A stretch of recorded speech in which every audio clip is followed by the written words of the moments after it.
Hey everyone, welcome to the Purpose Over Profits podcast. We're excited to have you back today. My name is Jeremy Powers, owner of Powers Insurance Experts. And oh, wait, Jim's not here today. So this is going to be a fun episode where I am going to host this thing. I'm going to try to keep up with the awesome feedback and things that Jim brings to the table, but I'm going to do you well, Jim. I'm going to do you well. But he is with Ascent Total Performance, and he is really the man, the myth, and the legend. We have a great guest here with us today, and I want to let him introduce himself. My name's Ian Holt with Natural Roots, Eco-Friendly Pest Control and Wildlife Removal. We're based off of Divine Street in South Columbia, South Carolina. That's right. South Columbia. I like South that. Columbia. I like that. Get a little specific. No, Ian is an awesome guy. I mean, we'll go off cusp a little. Ian and I are Madden. We play a little bit of Madden together. That's our muse. You know, we don't have any crazy hobbies, but we like to throw down at some Madden. So Ian, I would say that we're pretty much punch for punch until last year when he just absolutely, or last season when you just dominated me. So It's all about developing those players. I know. So we have a lot of fun. I have a lot of respect for you and what you've done. And ultimately, what I want to talk about today is not only the product and kind of the innovative solution that you guys have within your industry, which is pretty much a paradigm shift compared to what everyone else is doing, but also how you ended up here. And so ultimately, that's kind of where I want to start. So tell us a little bit about Natural Roots first, and then we'll kind of dive into how you ended up there. Sure. So Natural Roots is the only locally owned, all natural, eco-friendly pest control company in the Midlands.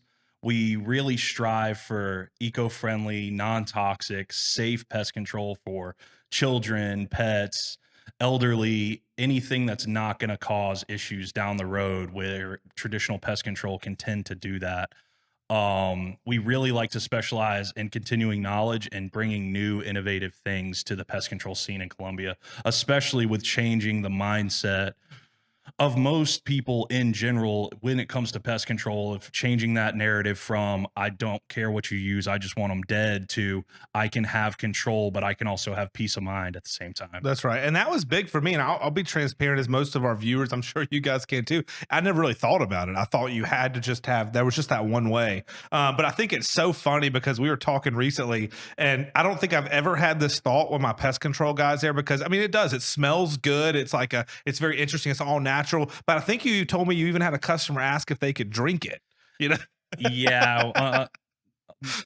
Regardless, to say without the answer to that was no. That's right. Even though, so full disclaimer at the beginning of the podcast, even though the ingredients that we use are eco-friendly and all natural, I do not advise drinking the product. That's right. So this is the first ever. It's going to smell so good that you apparently want to drink it, but don't do that. So that's one of the byproducts of all natural pest control, I guess. But I just thought that was hilarious when you were sharing that with me. It's like, never have I ever heard someone say that. So, well, let's once again keep going on this. So Natural Roots itself, is it a national organization, or Nope, is it more? it's a local franchise LLC. Perfect.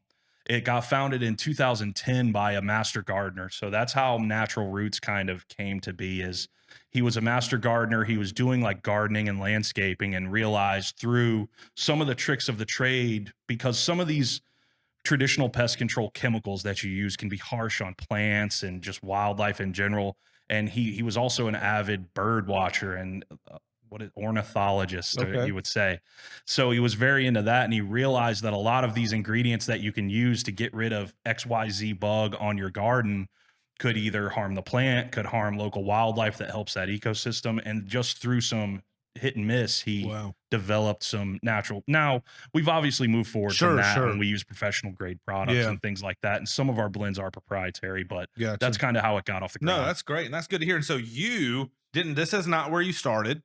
You kind of ended up here. And so a lot, like I was telling you, as we were leading up this, and I know you're a listener as well, but a lot of folks that listen to this, they're getting ready to take that leap, or maybe they just have, or they're looking for ways to continuously stay at the top of their game or stay motivated, energized. So talk us a little bit through, how did you get here? Okay.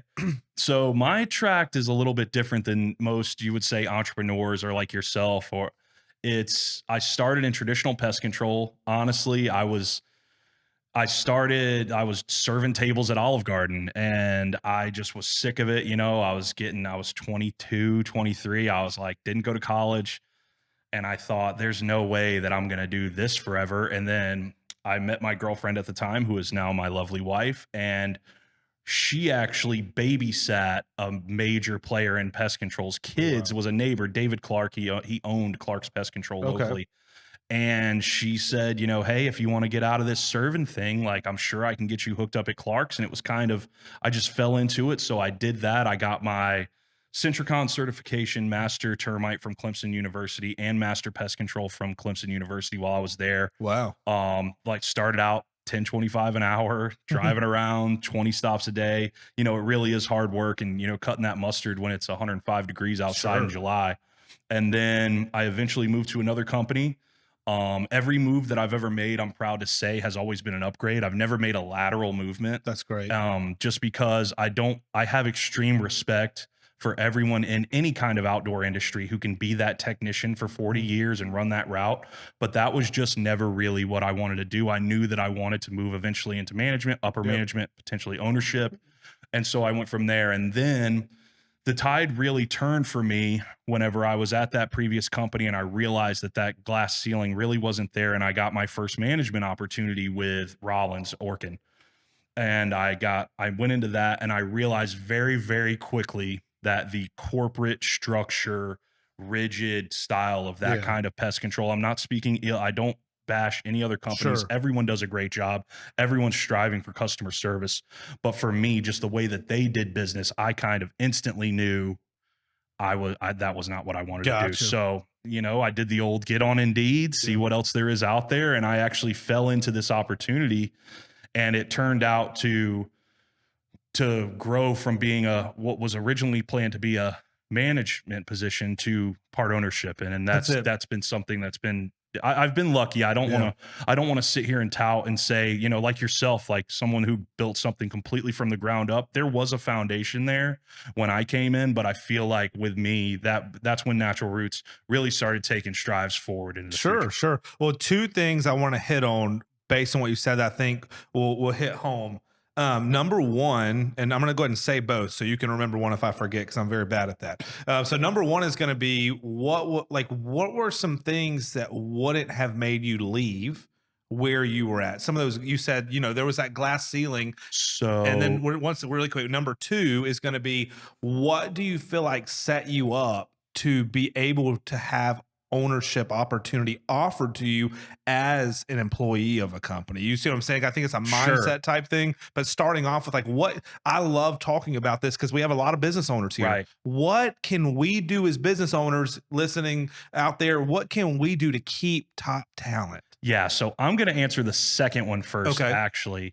And the thing about that is the thing that I guess made me know that I would have an opportunity to be an owner is there's no other excuse. And this is going to sound very jaded and very vain, but it's work ethic. Knowing that Mhm. you can do something and seeing things done in front of you a way that you know that there's just a little bit better of a way. It's not a know-it-all mentality, but because I'm always learning, but it is for sure that mentality of this is not how I would do this, Yeah. or I know that I have the drive. I know that this is what I want. It's a very big comparison to where people always say that their dreams are they want to be a celebrity, they want to be a rock star, astronaut, blah, blah, blah. As soon as I got into pest control, I knew day one at Clark's, after doing what I did, that I wanted to own a company. Wow. I knew that I was going to be the leader of a pest control company at some point, however that came along.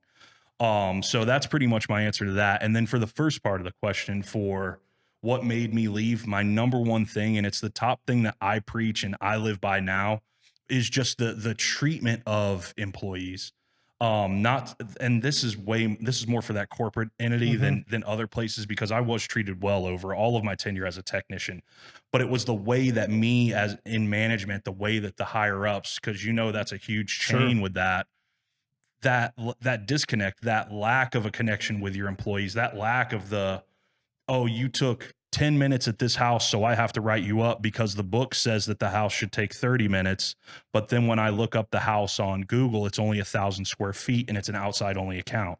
that shouldn't take 30 minutes. But because we're in this rigid structure, it's just the inability to be malleable Gotcha. was what really turned me off. And just there was no empathy in it. There was no understanding. It was, you can't have a bad day. This is how we do it.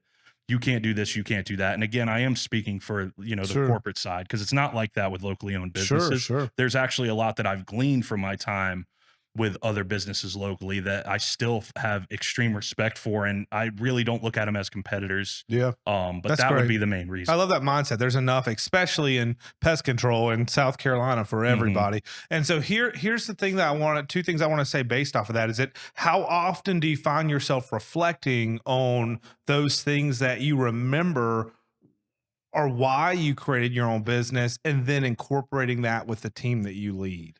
That's the number one thing. I think about it all the time. And it's actually funny because I do listen to your podcast.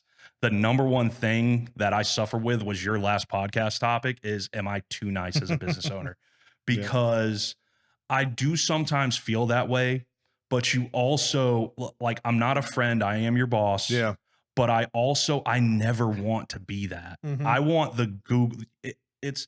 It's a utopian thought, but I Sure. want to have that Google type Yeah. business. All my guys know that if they come to me and they need something, if it can be accommodated, absolutely. Yeah. And I'm not one to rake you over the coals. Yeah. I have Yeah. these guys. It's because of that technician background, and it's because I've worked hard and because I've been in that seat that I know what it's like. Yeah. Now, if something's wrong and it's done wrong, and I know that we've coached about it before, we cross that bridge in Sure. a different way. But 99% of the time, like, I'm not one of these, like, for instance, I give all my guys Black Friday off. Yeah. Super small. Sure. Something that's something from a previous company where I never really understood, like, why. It's not like it's the middle of July when Yeah. it's the season's winding down. Why not give those guys That's right. that And give them their extra day? Christmas bonus Yeah. in November so they could take Well- advantage of those deals. Well, I you got to know? get some checks cashed before that. But yeah, I would say without a doubt, just little things like that, Yeah, just being sure. there, knowing about their kids, Yeah, knowing yeah. about what they're into. Like, I've Yeah. got one technician. He's fantastic. He's probably the best employee I've ever had. And he just did a jujitsu tournament in North Carolina. And he even took time. He sent me the video of his match afterwards. And for me, as a boss, that's extremely cool. And Yeah. that's where the servant leadership is a term that gets thrown around a lot. Sure, sure. And I wouldn't say that I'm a servant leader, because I do believe that you lead by example. And, sometimes that can be misconstrued. But the fact that he thought to send that Yeah. to me, I actually had a moment, just sitting down when he sent that. I was like, that's so cool that Yeah. he sees me in that light where he's like, Yeah. hey, like, check this out. I did really well, blah, blah, blah. It's just that things like that mean Yeah. a lot, making those connections. Sure. Well, number two, kind of reflection thing is you said something really outstanding that I just want to take a moment. You told yourself when you first started, one day I'm going to own or have ownership in a pest control company.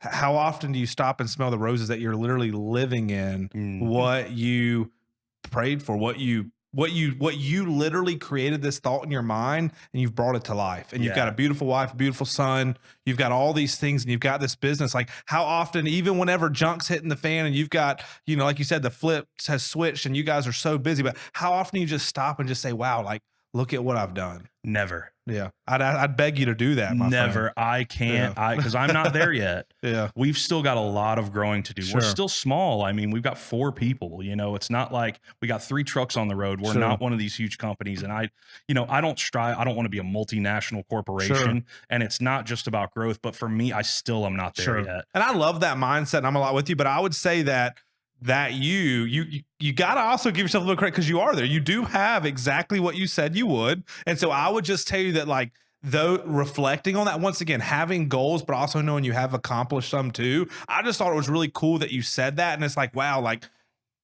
look, someone on the outside looking at us like, dude, this guy accomplished what he said he was going to accomplish. That's a pretty awesome thing. Yeah. And so I just want to congratulate you on that. That's Thank you. super cool, man. Thank you. So I wanted to next kind of go into a little bit of that personal side. So obviously you've got this work, and one thing I also will add to it is that, yes, I might have started from scratch, this agency, but I'm a huge thing of, I would rather have a team. I would rather have people. I love accountability. You know, we're gym buddies, and that Right. accountability where we're saying, "Hey, have you been there yet today? Hey, make sure that you get there at this time." Who's going to carry the That's boats, right. Who's Jeremy? gonna carry? I am tired of hearing who's gonna carry the boats. I'm just playing. My arms are too weak to carry the boats after I work out. I'm just playing. But at the end of the day, man, it's that accountability, like being part of a team. You don't have to just be the solo owner who built it from the ground. Like you put in the hard sweat equity from being a technician. I was also started off as a producer making 850 an hour, Mhm. and over the course of 14 years, here's where we are. Everyone sees the tip of the iceberg. They don't see everything underneath the water. And so I would just tell you that like a private investor could just come and open a pest control company tomorrow and own it, and that doesn't mean that they like you really have built up that sweat equity. And so I don't think there's more than one way to skin a, I think it's called skin a cat or whatever it's called. Right. There's more than one way. And like, just because our paths are a little bit different, you have put in the sweat equity, and your team and the people that follow you, they see that. And that's why you have the relationships that you have. But I just wanted to kind of go off of that and look at that. But I want to know a little bit more about your family. When business is not here, what's your household up to? Yeah, so I've got a beautiful wife, Casey. She's a media arts and liberal arts teacher at an elementary school Okay. locally. My son Finnegan's 4 years old, and we are just homebodies. I mean, we do all the fun things, like last Sure. weekend we went to the St. Patrick's Day parade in Lexington, and that was great. But my main thing and the thing that I focus on the most is my family. Yeah. I'm not a partier. I don't go out, and it's not to say that I don't slack off. I mean, you and I are Madden buddies, Yeah. but I would say that's my vice. Sure. I would much rather, I feel so much more comfortable at home with my family or when I'm just with them. Yeah. That's probably my number one thing. And, that's probably the way where I do need to work on, like you said, giving myself more credit. But the number one thing that I focus on is I just want to be a good dad, Yeah. and I just want to be a good provider. I don't have delusions of grandeur. I don't want to be a multimillionaire. That'll be Yeah. great. Sure. And that's kind of the end game for natural roots. Sure. But just for me, it's a lot of family time. It's a Yeah. lot of spending time. And, I always wanted to be a dad, and definitely my number one priority is being a good dad and a good husband. Cool. Well, I want to also just say, like, when it comes to natural roots, when it comes to things, I mean, Finnegan, you could toss him up in an attic, a small crawl Yeah. space. Oh, I mean, he can get to his those. day's coming. His day's coming. That's He don't right. know it yet, but his day's coming. That's He's right. going to be sweating, running a mosquito blower before you know it. That's going to happen. Right. I'm sure, man. So, well, that, like I said, it's really awesome. And you can tell, that is something. And one thing I want to ask, because like I said, some people that they're not where we are at this moment. That's why I think you have to celebrate all the little things, because we can always look ahead and see where we need to go. But you 5 years ago would celebrate you today. And so I think so, but once again, in 5 years, the you 5 years ago would celebrate you today. You want to always be on that progression. But what I would say to someone that is looking to take this leap, I'm sure that you said, I want to become a business owner because it's going to give me so much more time with my family, and I'm going to be in control of my schedule. And a lot of these fantasies that I believe at first are not true. And I just want to know your opinion on that. What were your thoughts and what was the reality? You hit the nail right on the head. That's the fantasy that everyone has is, oh man, once you're in the driver's seat, you can make your own schedule. I'll never do this type of job again. I'll never do this. I'll never do that. And the truest quote that you can ever hear as a business owner is, heavy lies the crown. Mm-hmm. It's so true. You get that reality check. The first time that I had a guy call out on me, and I don't have a robust, Yeah. who's going to run those stops? Yeah. It's nobody else but you. When that phone rings at 8 o'clock at night, when you're sitting down trying to relax, when the emails, you wake up every morning to 40 emails, 50 emails, whatever, XYZ, insert number here, there's never the thing that I would caution people the most, and what I was not ready for sure. And what I struggled with, I really didn't get a handle on it until maybe a year ago, but in the beginning is just pressure. Yeah. Because people talk about striving in pressure, and pressure makes diamonds, but pressure bursts pipes too. It does. And for me, that's the biggest thing is, heavy lies the crown. Like, it's not all it's cracked up to be. Like, yes, I would not trade it for the world. And I'm the happiest, both emotionally, mentally, physically, and just from home to business, everything that I've ever been in my life. I have Yeah. great networking groups. I have great friends. I have great people around me, and a great family. But that's the biggest caution is you can Yeah. daydream all you want and it sounds great, but when it comes down to it, the good and the bad, no matter what, even more so than if you're upper level management, the good and the bad falls on you. That's And right. there, all the blame comes onto you. All of the responsibility comes all onto you. And a thing that I try to coach to my guys too is, we're not Terminex. You can't, if you call Terminex, you're not going to get the, CFO of Terminex Enterprises but Mhm. when the phone rings for Natural Roots, Ian's answering. Yeah. You're getting the owner. I do all the initial pest controls. I meet every customer that we have, and that's also taxing, and Yeah. that's That's what I was saying. That's also not sustainable. As you Mhm. grow, it won't be able to be that way. But it's great that you're there, that you're making that happen. But that's when you talk about pressure too. I feel like sometimes we put unrealistic expectations on ourselves, and the client's never asking. Like we're like, I'll be there in 24 hours. The client, if you would have said 72 hours, they would have been okay with that. But it's Mhm. like we put, and then when we can't meet up to that, then they're like, well, this guy wasn't true to his word. But it's like you set such an unrealistic expectation up front. And so I would think in your world, much like mine, like you're only one person, you can only do so many things. Like especially in the market that we're in, like what used to take us 30 minutes takes us 3 hours. So we used to write $120,000 a month in new business. Now we're writing 60, Mhm. but we're working just as much. Right. But that's the thing, is that sometimes we have to be careful that we're not putting that pressure on ourselves, because we're trying to be the best customer service that, we're trying to live up to all these fake titles that people try to give their business. And we're like, oh, we have to compete with the Terminex or this or that. Like, people also understand that you're a small business. You know what I Mhm. mean? Some people want to work with small business, but I just love that pressure thing that you're talking about, because sometimes it comes from the client perspective. And the truth is, you grow really fast. I learned this from the realm of BNI. It doesn't matter how good you are. If you can't keep up, you suck. Right. And I literally had to watch businesses that I respect, and I still do respect, but grow so fast that they couldn't keep up. And to 4 people, they were the bomb. But to the 6 people that couldn't get them on the phone, they suck. And guess what? Both of those people talk. Right. So my motto is always hire and then pray. Don't pray for the work and then hire. Like, I Yeah. think I would rather be overstaffed and my reputation be incredible than to try to rebuild a reputation because I was so nervous to take that risk. Like you said, you're forging forward, you're fighting, you know that you're going to be successful, your dreams are coming true. So if I got to pull somebody along on the ride and I got to take a little bit of a cut up front, I know where we're going, Yeah. and I think sometimes you have to be that risk taker. Who's carrying the boats, Ian? Yeah, right. That's something that we're right there too. I feel like we're in a good space right now. We're right there to where that we're at that like hiring process, and we'll see how this summer goes. And if it goes the way that I hope it does, then yeah, we'll definitely be in that That's boat. it. Well, I know that when we were talking in the past, kind of getting back on a business realm, like for a business like yours, SEO, things like that, they're all super vital. They mean a lot within your industry. What would you say to maybe some other smaller businesses? Because, Jim and I speak on our industries. You're in a completely different industry.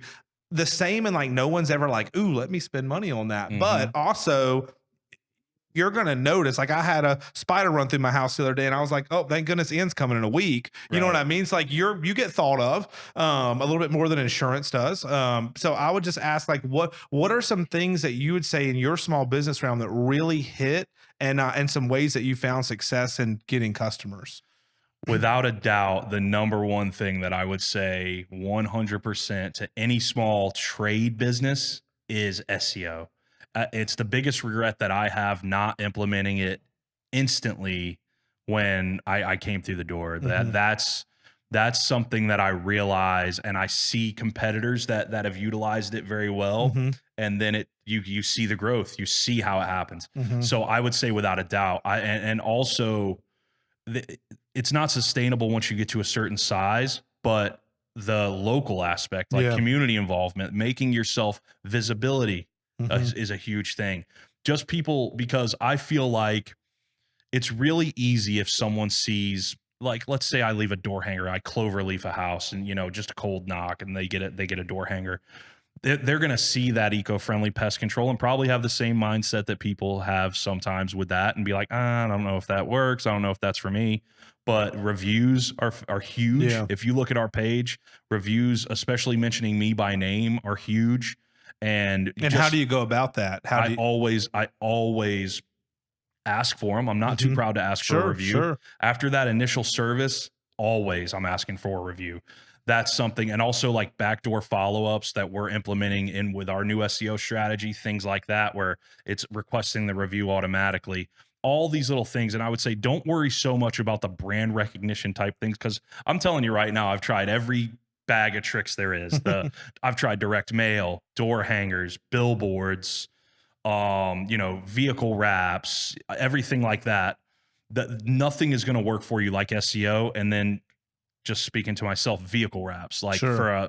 for a trade, Yeah. whether you're a plumber, carpenter, pest control guy, HVAC, wrapping your vehicle is Yeah. that moving billboard. But as far as all those other Sure. kind of auxiliary things, like the mailers and things like that, most of that stuff just ends up in the trash. And I learned that the hard way. I mean, I spent quite a bit of money last year on things like that and ended up kicking myself Yeah. when I finally made this leap with SEO, and I realized that I could have allocated those dollars so much better Yeah. had I just went ahead and pulled the trigger on what I'm doing now. Yeah, but I would also say, thank goodness it's not at year 7; it's at Mhm. year 2, year 3. Because the thing is you're not losing if you're learning. And you know what I mean? Yeah, there's some investments. Yeah, there's this and the other, but now Mhm. and it makes the what you're doing that much sweeter, because what non-success in investment kind of feels like, and you also know now like how sweet it is. That's the thing with me with when it comes to networking, when it comes to being I've had so many people say, Jeremy, you've kind of outgrown this, you should probably put somebody in this spot, you should do that. But it's like I also know that like that's where my heart is, that's something I'm passionate about, and I don't care how big I get, that's something that means it. Like our whole motto here is purpose over profits. You Mhm. know what I mean? And so I would just say that those failures in certain areas, even though they weren't necessarily failures, but it also helps you appreciate so much more when you find that sweet spot. Right. And I think that had you done that first, maybe like, I could probably do something better. And now you'd be regretting. I can't tell you how many people have come into our group and from a networking perspective, and then they've left and they've tried to come back and somebody else owns that spot. They're like, no, it's like, don't ever forget the hand that feeds you. So great stuff, man. I've really enjoyed this. I want to ask something that we ask a lot of our listener. Excuse me, you are a listener too, but a lot of Yeah. our guests is, do you have something like that maybe you've taken in 10 years ago or yesterday that you would say, hey guys, this is something you need to check out, you can glean some knowledge from? Yeah, I actually just read it. It was recommended to me by another pest control owner, and it's Grow by Donnie Shelton. Okay. It's a great book on just growth and within the pest control industry, and Okay. um, pretty much just little things like that. I'm always trying to find something. Yeah. Continuing education is the number one thing. Sure. And so, that's probably the biggest influence on me. It's just it's kind of hard to pick out one individual Sure. thing, but that recently the Grow book, check it out. Anybody who's interested in.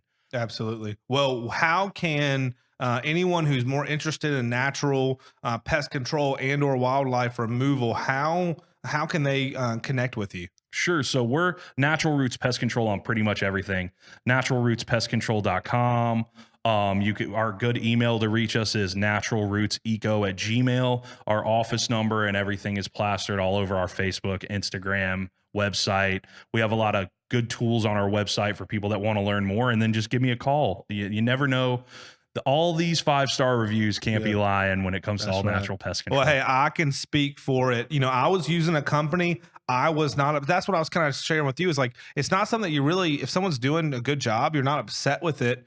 If I hadn't met you, if I hadn't formed a relationship with you, I probably would have never changed. But actually doing that, I enjoy it so much more now, because there is that feeling of, okay, my dog can go back in the backyard Mhm. easily, or like, once again, it does have actually a good smell to it. You know what I mean? It's like, I'm just saying, like, I walk outside, I'm like, man, actually, so I think that it's one of those things that if it's not broken, don't fix it. But I would say actually give it a try.